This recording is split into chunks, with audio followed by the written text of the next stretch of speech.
వచ్చినప్పటి నుంచి అన్న నందమూరి తారక రామారావు గారు పార్టీ పెట్టిన తర్వాతే బీసీలు గుర్తించిన ప్రభుత్వం పార్టీ అన్న నందమూరి తారక రామారావు అధ్యక్ష. ఆ రోజు నుంచి అన్న నందమూరి తారక రామారావు గారి స్ఫూర్తితో మన విజనరీ లీడర్ మాన్యశ్రీ ముఖ్యమంత్రి చంద్రబాబు నాయుడు గారు బీసీలకు పెద్దపీట వేశారన్నది చెప్పడానికి మొన్నటి బడ్జెట్ నిదర్శనమని కూడా మీకు ఈ సభాముఖంగా మీకు తెలియజేస్తున్నాను అధ్యక్ష.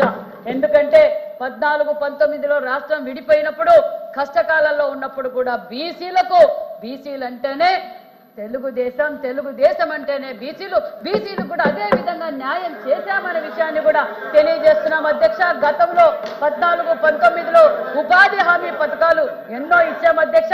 మరి గత ప్రభుత్వం నా బీసీ బిడ్డలు అని చెప్పుకొని ఓటేయించుకొని అధ్యక్ష ఇవన్నీ దానికి లింకే అధ్యక్ష. నేను బీసీ శాఖ మంత్రిని అధ్యక్ష, నేను చెప్తాను అధ్యక్ష. బీసీల ద్రోహి గత ప్రభుత్వం అని తెలియజేస్తున్నాను అధ్యక్ష. మరి ఈ రోజు మళ్ళీ బీసీలకు పూర్వ వైభవం తీసుకొచ్చామన్న విషయాన్ని కూడా మీకు తెలియజేస్తున్న గౌరవ సభ్యులు అడిగినట్లు అధ్యక్ష. మరి మాన్యశ్రీ ముఖ్యమంత్రి చంద్రబాబు నాయుడు గారి లక్ష్యం ఒకటే, ప్రతి ఇంటి నుంచి ఒక ఎంటర్ప్రైనర్ తయారీ కావాలి, వాళ్ళ స్వయం ఉపాధి కింద వాళ్ళ కాళ్ళ మీద వాళ్ళ నిలబడాలన్న ఉద్దేశంతో ఒక పక్క పథకాలు ఇస్తూ స్వయం ఉపాధి పథకాలు కూడా మేము ఏర్పాటు చేశామన్న విషయాన్ని కూడా మీకు తెలియజేస్తున్నాం అధ్యక్ష. మరి సభ్యులు అడిగినట్లుగా రాష్ట్ర ప్రభుత్వం నుంచి మరి 1046 కోట్లు, మరి అదేవిధంగా బ్యాంకు రుణాల నుంచి 907 కోట్లు, లబ్ధిదారులు వాటా 22 కోట్లు. ఈ 8 నెలల్లోనే ఇవి ఆల్రెడీ స్కీమ్స్ అన్ని ఆల్రెడీ లాంచ్ చేశామన్న విషయాన్ని కూడా తెలియజేస్తూ 1977 కోట్లు ఓన్లీ స్వయం ఉపాధి పథకాలకి అమలు చేశామన్న విషయాన్ని కూడా మీకు తెలియజేస్తున్నాం అధ్యక్ష. అంతేకాదు అధ్యక్ష, మహిళా పక్షపాతం చెప్పాలి అధ్యక్ష. ఆనాటి అన్న నందమూరి తారక రామారావు గారు మహిళలు అన్ని రంగాలలో ఉండాలనే ఉద్దేశంతో మహిళా యూనివర్సిటీలు తీసుకొచ్చారు. మహిళలకు ఆస్తిలో భాగం కల్పిస్తూ అదే విజనరీలో చంద్రబాబు నాయుడు గారు కూడా ఆ రోజు డాక్రా తెచ్చారు, దీపం తెచ్చారు.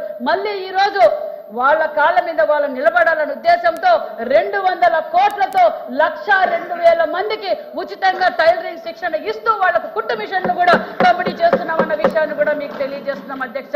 అదే విధంగా ఈవెంట్ ప్రోగ్రాములు కూడా వాళ్ళు మహిళలు అన్నింటిలోనూ ఈవెంట్ ప్రోగ్రామ్స్ కోసం కూడా సుమారుగా 10,000 మందికి శిక్షణ ఇవ్వబోతున్నామన్న విషయాన్ని కూడా మీకు తెలియజేస్తున్నాం అధ్యక్ష.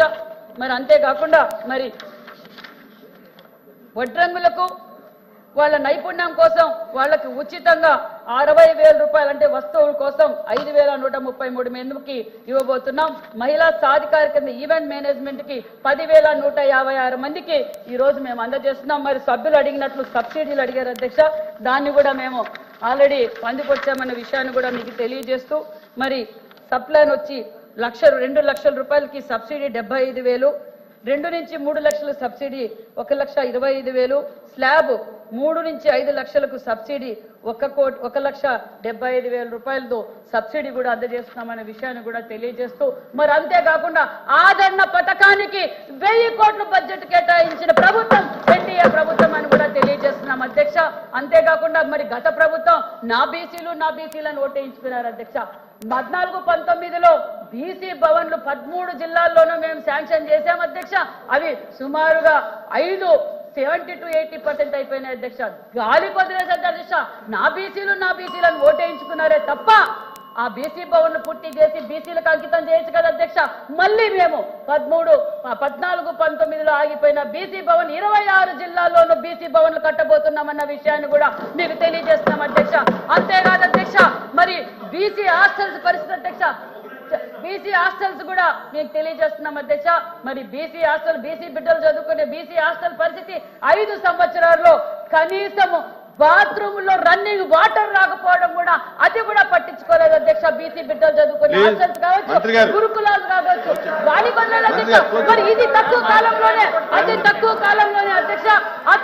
కాలంలోనే బీసీ హాస్టల్స్ రెనోవేషన్ చేస్తున్నాం, బీసీ గురుకులాలు రెనోవేషన్ చేస్తున్నాం, బీసీ భవన్లు కడుతున్నాం. మరి ప్రజలకు బీసీలకు కోసం అహర్నిశలు కష్టపడే ప్రభుత్వం, బీసీలకు అండగా ఉండే ప్రభుత్వం ఎన్డీఏ ప్రభుత్వం అని కూడా ఈ సభాముఖంగా మీకు తెలుసు. ఇంటికి 50,000 రూపాయలు అదనంగా ఇస్తున్నాం. మరి ఈ రోజు మీకు తెలియజేసేది ఒకటే విషయాన్ని కూడా తెలియజేస్తున్నాం.